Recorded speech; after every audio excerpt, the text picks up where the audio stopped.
Rabbi, please find your seats, ladies and gentlemen. At this time, I would like to call upon our first speaker of the night. When we think of a man who has single-handedly helped improve the shalom bayis of people around the world, Rabbi Dr. Abraham J. Twerski is definitely one of the first people to come to mind. He has spent decades of years lecturing around the world and has authored numerous best-selling books. Ladies and gentlemen, let's all give a round of applause to Rabbi Abraham J. Twerski!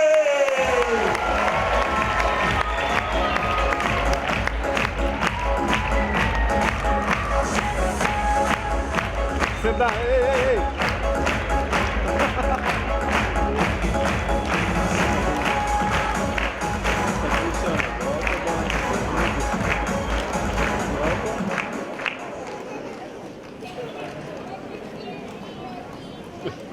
Good evening, everyone.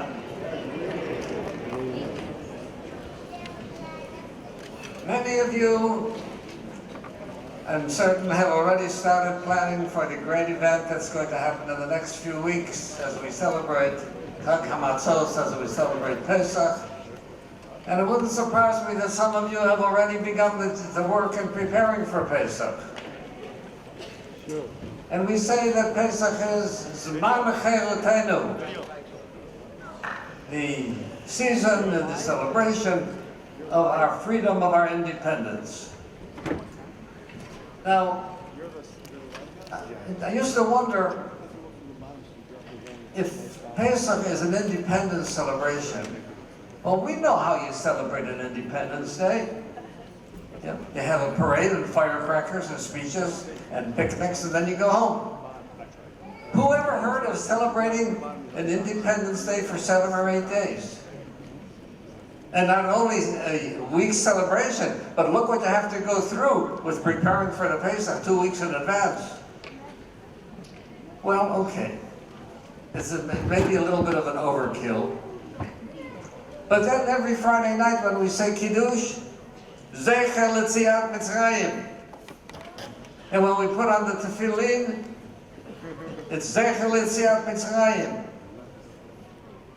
And almost every one of the mitzvot that we deal with is Zecher L'Tziat Mitzrayim. Sometimes I think it's a little bit too much of a good thing. But I began to understand it a little better a few years ago when a person came to my institute in Pittsburgh. His father was a fine Rosh Yeshiva, and unfortunately the young man got involved in drugs. And he's been in drugs for many years, and he came to Pittsburgh and we were able to help him, B'Yadrat Hashem, to get off of the drugs. But I could not let him go back home to New York because I know that as soon as he gets back home, he will make contact with his buddies and he'll get back into the drugs. So I kept him in Pittsburgh for several months. And then one day he said, "Doctor, I want to go to my father's home for Pesach for the Seder." Okay. And then he came back and he told me, when my father started saying the Haggadah, and he started saying, Avadim Hayinu, I interrupted him. And I said, Abba, can you ever say about yourself that you personally have been an Eved? We say Avadim Hayinu, our ancestors thousands of years ago, but personally, you were never an Eved. You don't know what it means to be an Eved. And if you don't know what it means to be an Eved, you can't appreciate what it means to be a Ben Cholim, a free person. And the young man said, I can tell you what it means to be an Eved. For those 20 years that I was in drugs, I was an Eved. I was not a free person. I did things that I was never capable of doing. But I had no choice because the drugs made me do them. And when he told me that, I realized that Yitzias Mitzrayim is not a question of political independence. A person can be a slave to Paro, A person can be a slave to alcohol. He can be a slave to drugs, he can be a slave to gambling, he can be a slave to food. A person can be a slave to anything if he loses control of his behavior. And what Pesach is telling us is that we have to be human beings and not animals. What's the difference between a human being and an animal? Yes, human beings are more intelligent, but animals do not have any choice. Animals are slaves to their own bodies. Whatever the animal wants to do, it does. It cannot resist the drive. It cannot make a distinction between right and wrong. That's the uniqueness of a human being. That we have ability, we have bechira, we have the ability to choose, to avoid what is wrong, and to do what is right, even though it may be unpleasant, even though we may have to sacrifice for it. And at that point, I began to realize why Yetziat Mitzrayim is so important. Because we should not be slaves to anything except Aladai Hem, we are servants to HaKadosh Baruch Hu. But we are not slaves to anything, including ourselves. A number of years ago, Nancy Reagan, the First Lady at that time, said, just say no to drugs. And she had a campaign to try to overcome the drug epidemic by just saying no to drugs. And they asked some people what they thought about this program. And one young woman, 14 years old, when they asked her, what do you think about just say no to drugs? She says, why? What else is there? Now, the last week, you may be aware there was a great deal of talk in Washington with the president trying to do something more about the drug problem, which has been around for decades and has spent billions, if not trillions of dollars, with no progress. And I have said to them, you will never make any progress in the battle against drugs until you give that 14-year-old girl a reasonable answer that she can understand. What else is there? That there is something else to life other than getting high. There is something else to life other than having pleasure. There is something else to life other than convenience and comfort. There's nothing wrong with pleasure. There's nothing wrong with comfort. There's nothing wrong with convenience. But they can't become the goal of life. Just about 40 years ago, there was a new philosophy that was launched in the United States. And that is, if it feels good, do it. Can you imagine reasonable people making feeling good the goal of life? And Professor Albert Einstein said it so beautifully. He said, that idea that life is here purely for personal pleasure, that is a goal of life for a herd of swine. We have something else in life other than just looking for pleasure. And this is where Torah comes in and tells us that Hashem created us not like other animals, but He created us so that we should participate in our own growth, in our own creation, and become that which Hashem wanted us to be. The Baal Shem Tov said, all living things that Hashem created, He created Himself without asking any participation. And when it came to create man, Hashem said, Na'aseh Adam, let us make man. Who?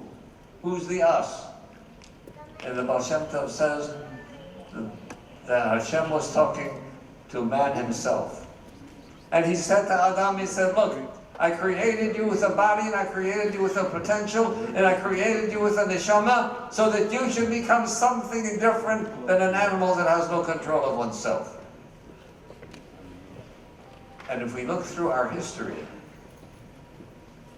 even in current times, we find that we have had people who, by life of Torah, living with Torah, have elevated themselves far, far, far above the animal level. No, there's nothing wrong with having pleasure. But when pleasure becomes a goal of life, you've degraded to an animal status. I sometimes tell people, go to the supermarket and go to the counter, the aisle where they have the condensed milk, and look at the can of carnation milk. And you'll see it advertises, our milk comes from contented cows. And think for a moment, why should you care whether the cow is happy or not? And the answer is that the producer is trying to tell you that the quality of his milk is greatest, is best. Why? Because he has the best cows. And why are they the best cows? Because they're happier. And if contentment is the goal of a human life, then a human life becomes very similar to a cow. And we can never allow that. Again, there is nothing wrong with comfort, nothing wrong with convenience. Years ago, I remember back in the 1930s, we did not have the conveniences that we have today. And I think it's wonderful to have air conditioners and fax machines and jet flights and all of the wonderful things that science and technology has given us. But by the same token, science and technology cannot give us a reason for living. It cannot give us a purpose in life. We have a wonderful sefer written by Moshe Chaim Luzzatto, Mesilat Yesharim. And in the first chapter he begins, Chovat ha'adam ba'olamo. A person should understand what his obligation is in the world. The world is not an amusement park. Yes, you can have fun. Yes, you can have a good time. Yes, you can have pleasure. But what is the purpose of your existence? The purpose of the existence is that the Torah tells us, Ve'ahavta es Hashem Elokecha, to serve Hashem. It's not that Hashem is here to serve us, but that we are here to serve Him. And that was the great innovation of Avraham Avinu, Avodat Hashem. And this is something that we have to instill within our homes, within each of our families, and to realize that there is a blessing in Avodat Hashem. Yesterday we read in the Torah that they set up the Mishkan, the Ohel Moed, they set up the Mishkan in the desert. And the Israel were anxious. Why do we not see the Shekhinah? But let me tell you where you can find the Shekhinah. The Talmud says, Ish ve'isha, a husband and wife who live together in true harmony, in true unity. Shekhinah shluya b'neihem, the presence of Hashem is there. There was a Gadol in Yerushalayim, you may be familiar with Zalman Auerbach, and he came home from the yeshiva, escorted by some of his Talmidim, and he stopped in front of the door, and he straightened out his hat, brushed his coat, and he said, I am going to walk into the house where the Shekhinah is. Because he lived the kind of life that the presence of Hashem was there. And where there will be a life where the presence of Hashem will there will be true family unity, there will be true family happiness, there will be respect of parents, and there will be love for children, and there will be a harmony and a love between husband and wife that is not possible through any other way other than through the Torah principles. Ladies and gentlemen, when I was a youngster, this was not the world that we have today. We had a decent world with morality. Yes, there were problems, but there was not the kind of total loss of decency that we find today. And so the challenge that you have as parents and as grandparents and as husbands and as wives and as teachers and in every role that you have, is to see that we preserve a pattern and a goal in life that is dignified for human beings. Don't let science tell you that man is a human Homo sapiens. Because Homo sapiens is simply a Latin word meaning a baboon with intelligence. We are more than that. Yes, intelligence is important, but it's not the goal of life. The goal of life is to take this animal that we were born with. We came into the world as little animals, and to convert it into a malach, to convert it into a spiritual being. And that's what Pesach tells us all about. Avadim, you knew there were times where we were slaves to Paro, and then after we got out of Mitzrayim, some of us lost our freedom. We lost our freedom to addiction. Addiction to alcohol, to drugs, to gambling, to sex, to food. Right? You can never afford to lose your sense of dignity, never afford to lose your sense of being a unique human being. Not only an intelligent and knowledgeable human being, but a truly spiritual human being that lives for something greater than simply having the pleasure of getting high or any other physical pleasure. And I think that this is what Chazaq is trying to tell you. And it takes strength for that. And this is why Moshe Rabbeinu Hashem told Moshe, and Hashem told Yeshua, and Moshe told Yeshua, Chazaq ve'amatz. Strengthen yourself. Fortify yourself with energy. Because you're going into a new world, at that time going to the world of conquering Canaan and conquering El Sisor. We have a new world that we have to deal with. It is not the same world of 80 years ago. I can tell you that. And in conquering this new world, we have to say Chazaq ve'amatz. And what Chazaq is doing with all of its efforts and its teaching is the greatest thing that we can do, to become true human beings, to become true people, Banim atem l'Hashem Elokechem, that we are children of Hashem, and we are proud to be so, and we will live the life of children to Hashem. Chazaq ve'amatz.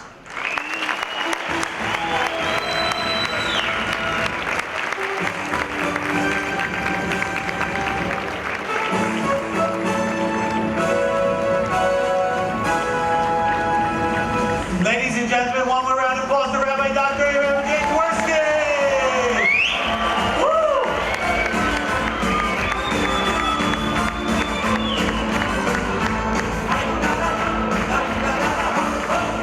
Thank you, Rabbi Twerski, for the words of inspiration and all that you do for Klal Yisrael. On behalf of the entire audience, we want to wish much hatzlacha and success as you make Aliyah to Eretz Yisrael. May we all greet you there with the coming of Mashiach. Amen.